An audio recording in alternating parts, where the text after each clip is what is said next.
And welcome back to Capital Tonight. Banks and other financial organizations in New York now have to have stronger cybersecurity systems.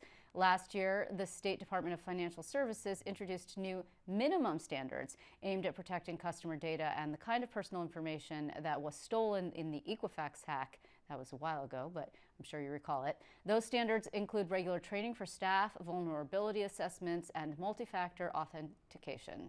Also, the deadline for compliance with several of these standards is this week. Here to explain, you better get on it. Here to explain more about what this means for businesses and consumers is the President and COO of the Center for Internet Security, or CIS, Steve Spano. Mr. Spano, thank you for being here. It's a pleasure to be with you. Yeah, if folks are not on top of this, they don't have very much time to get there. If they have not been preparing, they are out of time. But it's not a surprise. I mean, the DFS made certain that people were aware, and there have been milestones along the way that they were supposed to be hitting. And actually, well, there was not a lot of time between the last February deadline and the first reporting period, which is March, correct? March 1. Yes. So what is it that they're supposed to be giving to the state at this point? So right now, the compliance of meeting the March 1 deadline is to have a chief information security officer, to have an established security policy for an organization, to conduct penetration testing on your network, which is just sort of banging on it, either with a third party to test its vulnerabilities and report out on that, to conduct a risk assessment of your environment to assess its vulnerabilities and then begin remediation, and to comply basically with the first four or five steps within that policy regime. So what's amazing to me is that that sort of thing all seems terribly logical, and yet a lot of people were not doing it. These are minimum standards, best practices. Most organizations that have taken cybersecurity seriously over the past several years should already be doing what's prescribed in this policy. Right. So to them, it's more of a continuation and a reporting out, and then sort of the breach notification, which is something that might be a little bit newer to the compliance regime that's called for in this regulation. Breach notification meaning customers have to be alerted if in fact you've got some compromise in your system. As well as the states. Okay. So a couple of questions. First of all, who does this applies not only to businesses in New York, but also businesses that do business in New York. So if you're in California but you do business in New York, you have to adhere to these new regulations. Correct. That's under the third party provider part of the legislation. But what about like a mom and pop? I mean, where does it stop in terms of down the food chain? Sure. If you are under $5 million in revenue or $10 million in assets, there are exemptions for you. If you have less than 10 people, for instance, you don't need to have a chief information security officer, but you should appoint somebody to be responsible for the security practices of an organization. So they're trying to balance sort of the burdensome challenges with regulations with a set of minimum standards to protect consumers, and I think they've done an adequate job in that regard. So also, who does this apply to? The credit reporting agencies of the world? I mean, that is where, and I think a lot of people were surprised by how much exposure they had. They may never have actually actively engaged in credit reporting, and yet they were there. They had an exposure in the Equifax situation. Yeah, so this is financial institutions, which would include credit card companies, banking, as well as insurance entities. And that's really the start of it, and that's to go after the heart of the Equifax issue and others where personal data, financial data is being protected to at least minimum standards that we at CIS prescribe. Isn't the cat out of the bag to a certain degree? If I remember correctly, Equifax seems so long ago, it really wasn't. But that a lot of people whose information was stolen by these hackers, A, may never know, and B, it may be years before that information is used in a nefarious way, if it's used at all. And so we're playing catch up to a certain degree.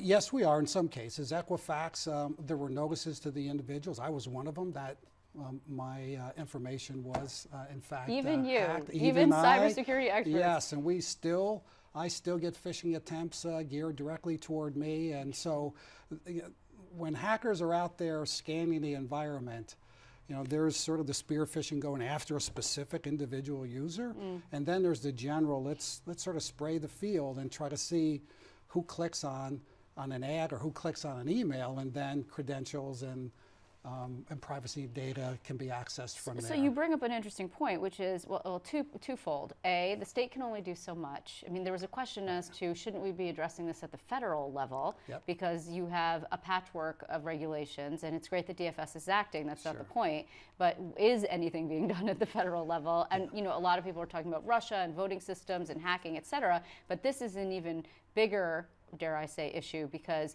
a lot more people have exposure. Yeah, this is a major national security issue. Past administrations have tried to tackle it with comprehensive strategies, point solutions. Many are in response, trying to balance sort of how bureaucracies move, not often at the speed of technology. And so you're trying to marry the two in terms of strategy. The Department of Homeland Security, for instance, is doing a number of things. One, we're partnered with them to help monitor state local government networks. And so CIS, the Multi-State Information Sharing Analysis Center, fuses a lot of the threat data and connects up and partners with DHS. And so in partnership with all 50 states and territories, we're providing a number of services that are helping elevate the cybersecurity posture. Well, and then here's part two of the question, which is to say, you know, government does have a big responsibility, but also there's a personal element to this. You have personal responsibility, and there are steps that you can take to safeguard your information, and if you're not taking them, you should be taking them. Absolutely, and that's the individual user is the biggest vulnerability. If you haven't been hacked, it'll never happen to me until it does, and in which case then you're in this mad responsive mode of trying to figure out, now what do I do? But businesses are going through the same things. As they assess their threats, particularly small businesses, they have limited budgets and they're trying to balance sort of growing the business with accepting risk in certain areas and trying to balance that. And for every individual and for every business, it's really developing that risk management profile and managing that risk and understanding it. There also was a question after Equifax, if I remember correctly, a fight about how much credit reporting there would be at keeping people aware, not credit reporting, fraud, right? That you would be updated on what kind of exposure you had had. Have we settled that question, and is DFS now requiring a certain period of time where you have your credit monitored? That depends on the breach.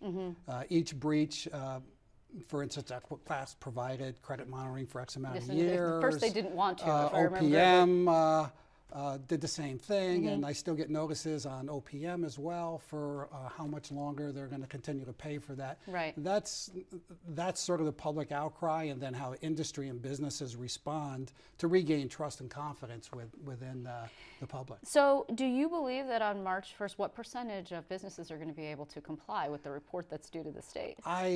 That's a great question.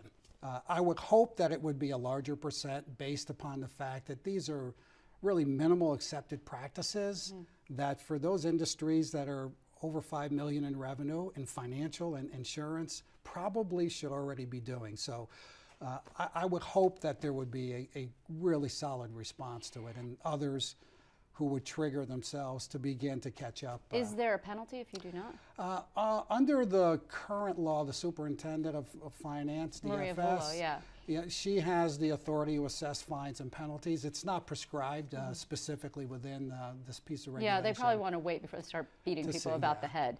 And just in parting, I do want to ask, I mean, how effective is it to be changing your personal passwords, and should you actually be bothering to do it as frequently as people tell you?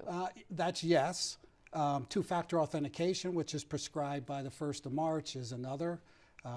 Something you own and something you know. Something you know is a password, something you own could be a token or biometric. So industry is moving toward that. You're seeing online banking for many people who do that. They text you codes and other things. And so it's about defense in depth. There's no one single point solution. For industry, the biggest vulnerabilities are found with the lack of patching systems and poor configurations. That's the basic hygiene of cybersecurity. If we can flossing your teeth. If we can get, it's exactly what we say. If we can get industries and businesses just doing the hygiene, we will mitigate a lot of known vulnerabilities, and then you start addressing the more sophisticated ones in different areas. Well, we will see how many people manage to comply with DFS's new regulations. I thank you so much for your time. I'm excited for it. Thank you. Pleasure to be here.